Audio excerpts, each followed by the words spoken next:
Assalamualaikum. Welcome back students. Welcome back to another video tutorial from Learning with Rifa Jahan YouTube channel. So my dear students, जैसा कि मैंने आपके साथ पिछली lecture video में ये प्रॉमिस किया था कि इंशाल्लाह नेक्स्ट लेक्चर वीडियो में मैं आपके साथ चैप्टर नंबर 12 से रिलेटेड जितने भी इंपॉर्टेंट लॉन्ग क्वेश्चंस होंगे वो डिस्कस करूंगी. सो अब मैं अपना वो वादा पूरा करने जा रही हूँ. सो ऐसा है कि मैं आपके साथ आज चैप्टर नंबर 12 न्यूट्रिशन रिलेटेड जितने भी पॉसिबल लॉन्ग क्वेश्चंस हैं वो ना सिर्फ शेयर करूंगी बल्कि उनको पेपर में अटेम्प्ट कैसे करना है वो भी बताऊंगी. तो आप ये बात सुन के कितने ही खुश हो गए होंगे, क्योंकि बहुत सारे बच्चों को ये बड़ी परेशानी होती है कि भाई लॉन्ग क्वेश्चन को पेपर में अटेम्प्ट कैसे करना है, उसकी लेंथ कैसे होनी चाहिए, कितनी होनी चाहिए. ठीक है, उसके साथ साथ बच्चों को होता है कि अगर ये स्पेसिफिक टॉपिक आ जाए तो हम उसकी कितनी पॉसिबल हेडिंग्स बना सकते हैं कि वो लॉन्ग क्वेश्चन बहुत ही इम्प्रेसिव लगे और बहुत ज्यादा अच्छा इंप्रेशन जो है वो पेपर चेकर पे डाले. ये सारी की सारी बातों का सोल्यूशन आज मैं आपके साथ लेके आई हूँ. सो आपने क्या करना है, आज लेक्चर वीडियो को ध्यान से लेना है. लेक्चर वीडियो शुरू होने से पहले आपने ये करना है कि चैनल को जरूर सब्सक्राइब करना है, बेल आइकन पे प्रेस कर दीजिएगा, जिससे ये होगा कि इस चैनल रिलेटेड न्यू नोटिफिकेशन बर वक्त आपको मिल जाएगी. चलें जी, मजीद टाइम नहीं वेस्ट करते, नेक्स्ट स्लाइड की तरफ मूव ऑन करते हैं. वहां से अपने इन इम्पॉर्टेंट लॉन्ग क्वेश्चंस को डिस्कस करना स्टार्ट करते हैं. अच्छा, ऐसा है कि ये वो इम्पोर्टेंट लॉन्ग क्वेश्चन होंगे जो प्रीवियस बोर्ड एग्जाम्स में बार बार पूछे भी गए हैं, और ये वो इम्पोर्टेंट लॉन्ग क्वेश्चन होंगे जो आने वाले बोर्ड एग्जाम्स में पूछे भी जा सकते हैं. ठीक है, सो पहला जो इम्पोर्टेंट लॉन्ग क्वेश्चन बनता है इस चैप्टर रिलेटेड वो ये है कि right note on parasitic nutrition in animals. भाई एनिमल्स में जो पैरासाइटिक न्यूट्रिशन है वो आपने एक्सप्लेन करनी है. आई होप आपको इसका आंसर पेपर में मिल गया होगा, क्योंकि ये एक पैराग्राफ है, आपने उसको उठा के पेपर में लिख देना है. ये आपको मिल भी गया होगा इसका आंसर. ठीक है, अच्छा जी. So next important long question is write a note on insectivorous plants. अब सवाल पैदा होता है कि इंसेक्टिवोरस प्लांट रिलेटेड आपने क्या नोट लिखना है.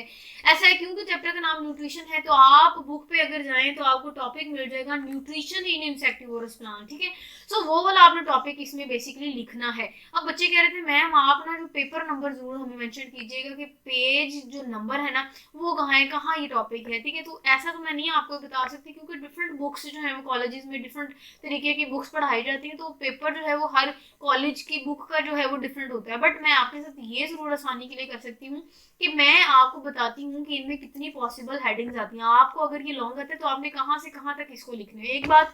दूसरी, आपकी आसानी के लिए आपने क्या करना है, चैनल पे जाना है. चैनल पे जाने के बाद आपने स्पेसिफिक टॉपिक को सर्च करना है, उससे रिलेटेड ट्रस्ट में आपको रिटन फॉर्म में बेस्ट नोट्स मिल जाएंगे. यही मेरा मकसद था कि मैं आपके साथ बेस्ट नोट्स जितने भी पॉसिबल हेडिंग्स वाले हैं ना वो आपके साथ शेयर करूँ, ताकि पेपर में आप जो नोट्स लिखे ना, या जो पेपर में आप क्वेश्चन अटेम्प्ट करें वो प्रॉपर हेडिंग्स वाले हो, जिससे इंप्रेशन अच्छा पड़ता है. ठीक है, चलें जाते हैं इसके आंसर की तरफ. तो बेसिकली आपने सबसे पहले ना न्यूट्रिशन वाला जो मैकेनिज्म है इंसेक्टिवोरस प्लांट्स में वो लिखना है. फिर उसके बाद आपने मोड ऑफ एक्शन लिखना है कि जो इंसेक्टिवोरस प्लांट्स है वो कैसे जो है वो एक्शन परफॉर्म कर रहे होते हैं. ठीक है, उसके बाद आपने सारे के सारे प्रोसीजर, ये जितनी भी डिटेल आपको इससे रिलेटेड आपकी बुक में मिल रही है वो मेंशन करनी है. उसके बाद आपने इनमें एग्जांपल्स लिखनी है इंसेक्टिवोरस प्लांट्स की. ठीक है, जैसा कि पिक्चर प्लांट. ठीक है, पिक्चर प्लांट का मोड ऑफ एक्शन सारी की सारी डिटेल आपने पिक्चर प्लांट रिलेटेड लिखनी है. उसके बाद इसमें वीनस फ्लाई ट्रैप वाला पॉइंट भी इसी लॉन्ग क्वेश्चन में आएगा, और इसी लॉन्ग क्वेश्चन में ही सन ड्यू वाला पॉइंट आएगा. ठीक है, तो सन ड्यू तक ये जो है वो इसका आंसर बनता है वो आपने ए टू जी लिख लेना है. समझ आ गई. चलें जी, नेक्स्ट जो इंपॉर्टेंट लॉन्ग क्वेश्चन है इस चैप्टर का that is discuss digestion in stomach. ठीक है, स्टमक में आपने डाइजेशन लिखनी है. अब किसके स्टमक में, अब जाहिर है हम क्योंकि चैप्टर नंबर 12 न्यूट्रिशन पढ़ रहे हैं तो न्यूट्रिशन में हमने स्टमक ह्यूमंस में डिस्कस करना है. लेकिन ये आपको स्पेसिफिक अगर मैं बताऊँ ना, सो ये स्टेटमेंट को खास तौर पे इस तरह भी पूछ सकते हैं कि discuss digestion in stomach in humans. ठीक है, कि ह्यूमंस में स्टमक में आपने डाइजेशन का सारा मैकेनिज्म लिखना है. अब सवाल पैदा होता है कि इसके आंसर में क्या आना है, वो मैं आपको बता देती हूँ कि इसको आपने अटेम्प्ट कैसे करना है. सबसे पहले तो आपको पता है कि आप digestion in stomach of man वाला टॉपिक की तरफ जाएंगे इस बुक में. ठीक है, उसके बाद आपको वो टॉपिक मिल गया होगा कि डाइजेशन जो है वो स्टमक ऑफ मैन में कैसे होती है. ये वेरी इंपॉर्टेंट लॉन्ग क्वेश्चन है, मैंने आपको जब पढ़ाया था टॉपिक तभी मैंने बताया था. अब सवाल पता होता है कि आपने इसको अटेम्प्ट कैसे करना है. अच्छा, इसमें आपने डाइजेशन तो एक्सप्लेन करनी है, लेकिन मैं आपको बताऊंगी कि इसको अच्छे से प्रेजेंट करने के लिए ना आपने सबसे पहले स्ट्रक्चर को भी एक्सप्लेन करना है.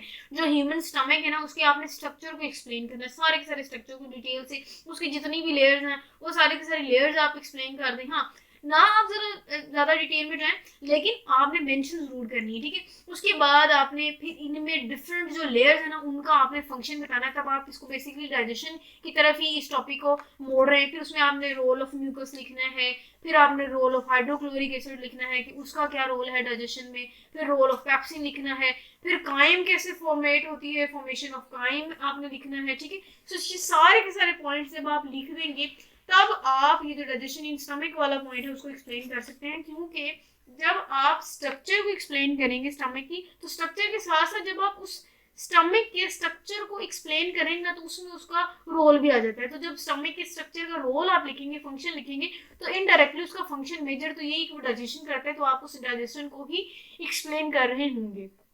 समझ आ गई? नोट्स भी बता दिए कहाँ से कहाँ तक आपने लिखना है, कैसे लिखना है, कैसे अटेम्प्ट करना है, सारी पॉसिबल हेडिंग्स भी मैंने बता दी, वो आपने मेंशन कर देना है।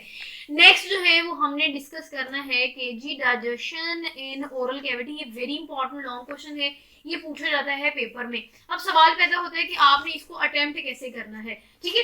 अब ये आपको आंसर इसको कहाँ मिल जाएगा, आप टॉपिक की तरफ आए और वो टॉपिक है डाइजेशन इन मैन। जब आप डाइजेशन इन मैन की तरफ जाएंगे वहां आपको ये टॉपिक मिल जाएगा, डाइजेशन इन ओरल कैविटी। को छुपा छुपाया टॉपिक नहीं है, बहुत ही बोल्ड करके आपकी बुक में मेंशन है। अब सवाल पैदा होता है अटेम्प्ट कैसे करना है, ठीक है।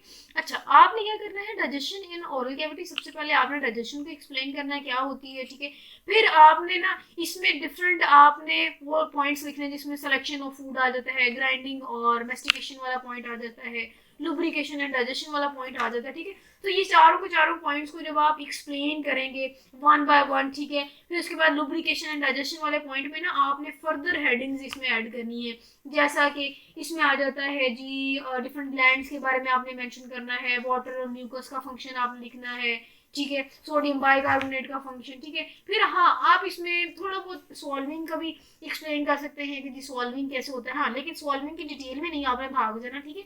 जस्ट आपने ओरल कैविटी के स्ट्रक्चर की तरफ रहना और उसके डाइजेशन आपने बताना, ठीक है। चलेंगे नेक्स्ट इंपॉर्टेंट लॉन्ग क्वेश्चन है इस चैप्टर का, that is right a note on anorexia nervosa. अब एनोरेक्सिया नर्वोसा क्या है, जाहिरी बात है कि ये जो है ना ये एक बहुत इंपॉर्टेंट और बहुत कॉमन डिजीज है न्यूट्रिशन रिलेटेड, ठीक है। अब सवाल पैदा होता है कि इसको आपने अटेम्प्ट कैसे करना है, तो ये बहुत ही बोल्ड की तरीके से ना बोल्ड हेडिंग में आपकी बुक में मेंशन है ना।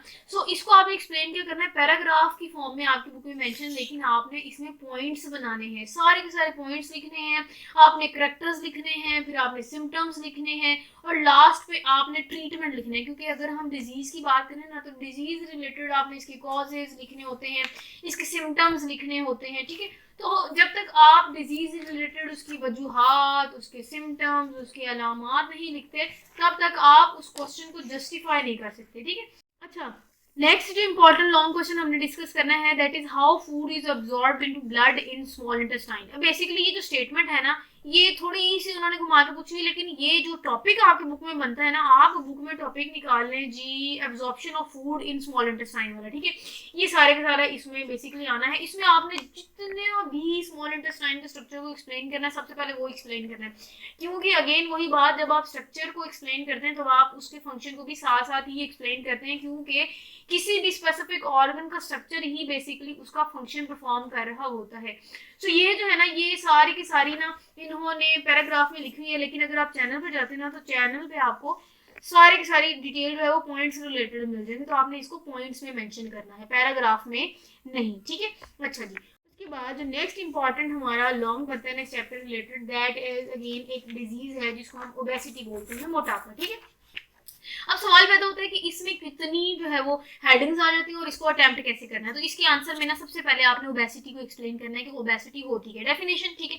उसके बाद क्योंकि ये डिजीज है तो सबसे पहले इसके कॉजेज के वजूहात क्या है, कैसे जो है वो मोटापा हो रहा होता है, फिर उसके बाद इसके आपने इफेक्ट्स लिखने हैं, और इफेक्ट्स इसमें हार्मोन के इफेक्ट्स आ जाते हैं, ठीक है। फिर कॉन्सिक्वेंसेज आपने बताने हैं कि क्या नताइज होते हैं, क्या असरात होते हैं मोटापे के, ठीक है, कॉन्सिक्वेंसेज लिखने हैं, और लास्ट में आपने ना प्रिवेंशन लिखनी है कि कैसे हम इससे बच सकते हैं ओबेसिटी से, ठीक है। क्योंकि डिजीज है तो जाहिर है डिजीज रिलेटेड यही पॉसिबल हेडिंग्स बन सकती है, तो आपने बना देनी है। Next important long question of this chapter is again, ये जो है ये भी हमारा वो डिजीज वाले पोर्शन से ही है और ये वो डिजीज है जो कि न्यूट्रिशन रिलेटेड है। अब अगेन क्योंकि पता है कि डिजीजेज हैं और डिजीजेज को आपको पता है कि कैसे अटेम्प्ट करना है, सबसे पहले आपने फूड पॉइजनिंग को एक्सप्लेन करना है कि ये है क्या, ठीक है। फिर उसके बाद इसको आपने जाहिर है क्योंकि डिजीजेज हैं तो इसमें आपने कॉजेज लिखने हैं, इसके सिम्टम्स लिखने हैं, लास्ट में इसका ट्रीटमेंट लिखना है। हाँ, इस क्वेश्चन को अटेम्प्ट करने के लिए एक खास बात वो मैं बता दूं कि इसमें ना वो जो बोट्यूलिज्म वाला पॉइंट है ना जिसको हम सिवियर फूड पॉइजनिंग कहते हैं वो जरूर आएगा इसमें, ठीक है, क्योंकि वो भी इसी में आएगा। उसके बाद आपने उसके सिम्टम्स भी लिखे हैं, ठीक है। तो यहाँ पर जाके ओबेसिटी से पहले हमारा फूड पॉइजनिंग वाला जितना भी पोर्शन है वो कवर हो जाएगा। तो जितनी भी पॉसिबल हेडिंग्स मैंने बता दी ताकि पैराग्राफ में ना लिखें आप हेडिंग्स बना के लिखिए, इंप्रेशन अच्छा पड़ता है। Next important long question of this chapter is how digestion take place in cockroach. जब आपको पता है प्लेनेरिया, हाइड्रा, अमेबा, डिफरेंट जो है वो लिविंग ऑर्गेनिज्म में हमने डाइजेशन को डिस्कस किया, लेकिन कॉकरोच वाले जो है वो बहुत इंपॉर्टेंट है क्योंकि इस चैप्टर में रिलेटेड कॉकरोच में डाइजेशन जो है वो बहुत इंपॉर्टेंट है, पूछी जाती है। वेरी इंपॉर्टेंट लॉन्ग क्वेश्चन, मैंने जब आपको चैनल पे पढ़ाया था मैंने तब भी मेंशन किया था। सवाल पैदा होता है कि इसको कैसे अटेम्प्ट करना है। सबसे पहले आपने हेडिंग देनी है डाइजेशन एंड कॉकरोच की, ठीक है। उसके बाद आपने इनके स्ट्रक्चर को सारे के सारे जो है वो एक्सप्लेन करना है। उसमें फोर गट आ जाता है, मिड गट आ जाता है, हाइंड गट आ जाता है, ठीक है। उसके बाद ना आपने इनका जितना भी डाइजेस्टिव ट्रैक है उसको एक्सप्लेन करने के बाद ना आपने डाइजेशन वाले प्रोसेस की तरफ जाना है। तो डाइजेशन में आपने इसमें इजेशन वाला पॉइंट सारे के सारा आ जाता है, ठीक है। इनको जो ट्यूब लाइक डाइजेस्टिव सिस्टम है वो कैसे बेटर है सैक लाइक डाइजेस्टिव सिस्टम में, वो भी आपने पॉइंट जो है वो लास्ट पे जरूर मेंशन करना है। So start from the digestive track of cockroach से लेके एंड तक जो आपका ये पॉइंट आता है ना बुक में, tube like digestive system is better than sac like digestive system, वहां तक आपने इसके आंसर को लिखना है, तो फिर आप इसको बहुत अच्छे से जस्टिफाई करते हैं। नेक्स्ट इज प्लेनेरिया में ये डाइजेशन ये भी पूछी जाती है, बहुत इंपॉर्टेंट। ये भी मैं आपको जरा मेंशन कर दूं कि इसमें आपने क्या करना है। बेसिकली इसमें भी आपने सबसे पहले एक्सप्लेन करना है इसके स्ट्रक्चर को, प्लेनेरिया कैसे होता है, प्लेनेरिया की थोड़ी थोड़ी डिटेल, फिर इसमें आपने इंजेक्शन का प्रोसेस बताना है कैसे ये इंजेस्ट करते हैं फूड को, फिर आपने जाना है डाइजेशन की तरफ। मतलब डायरेक्ट आपने डाइजेशन ही स्टार्ट कर देनी, सबसे पहले आपने प्लेनेरिया को बताना है, फिर ये कैसे इंजेक्शन करते हैं वो बताना है, फिर आपने जो है वो डाइजेशन को एक्सप्लेन करना है कि कैसे डाइजेशन करते हैं, फिर इंजेक्शन भी आपने इसमें एक्सप्लेन करनी है। एक खास बात ये कि आपने कॉकरोच वाला पॉइंट हो चाहे वो प्लेनेरिया वाला लॉन्ग क्वेश्चन हो, डायग्राम जरूर बनानी है, वो भी लेबल्ड डायग्राम, क्योंकि आप बायो के क्वेश्चन को अटेम्प्ट करेंगे और बायो का पेपर आप लिख रहे हैं तो बायो के पेपर में बायो के क्वेश्चन में डायग्राम जितनी पॉसिबल आप बना सकते हैं और बन सकती है किसी में, और लॉजिकल हो, ठीक है, बिल्कुल इररेलेवेंट ना हो, रेलिवेंट हो, तो आपने जरूर मेंशन करनी है। Next important long question is right a note on methods of animal nutrition with at least 4 examples. आपने मेथड्स लिखने हैं एनिमल न्यूट्रिशन के, मिल गए आपको मेथड्स, ठीक है, और वो मेथड्स जो है वो आपने 4 एग्जांपल्स के साथ मेंशन करनी है, ठीक है। ये कोई मुश्किल नहीं है, ये एनिमल न्यूट्रिशन वाला पॉइंट है, ठीक है। डिफरेंट मेथड्स से जो एनिमल जो है वो फूड को अपटेक कर रहे होते हैं, ये वो बेसिकली मेथड्स हैं, ठीक है। ये आपको मिल जाएंगे बुक पे आसानी से, ये आपने सारे के सारे मेंशन करने हैं, 4 उन मेथड्स की एग्जांपल्स भी लिखनी है। लास्ट लॉन्ग क्वेश्चन मैं आपको एक्सप्लेन कर दूंगा ये कि explain different processes involved in digestion and absorption in animal. भाई ये एब्जॉर्प्शन एंड डाइजेशन वाला पॉइंट है एनिमल में, अब इसको कैसे एक्सप्लेन करना है, इनमें जितनी भी पॉसिबल हेडिंग्स है वो मैं आपके साथ जरा एक्सप्लेन कर दूं।